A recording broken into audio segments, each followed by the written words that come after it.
এখন আমি যাচ্ছি সেন্টার খিচুড়ি একসঙ্গে দুধ আনতে।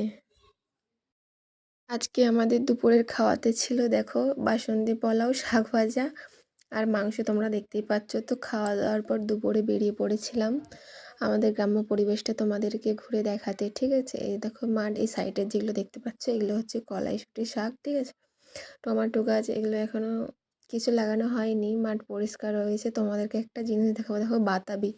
এই সিজনে কিন্তু বাতাবি পাওয়া যায় না, কিন্তু আমাদের গাছে এখনো একটা বাতাবি রয়ে গিয়েছে, পারেনি কেন জানি না। ঠিক আছে, এই যে তোমরা দেখতে পাচ্ছ পানা ভর্তি হয়ে গেছে, কিন্তু এটা কিন্তু পানা পুকুর বা নালা কিছুই না, এটা হচ্ছে একটা মাঠ। ঠিক আছে, এখন ধানের সিজন, মানে ধান রোয়ার সিজন। তো এই যে জমিটা দেখতে পাচ্ছ, মানে প্রায় 2 বিঘার মতো রয়েছে।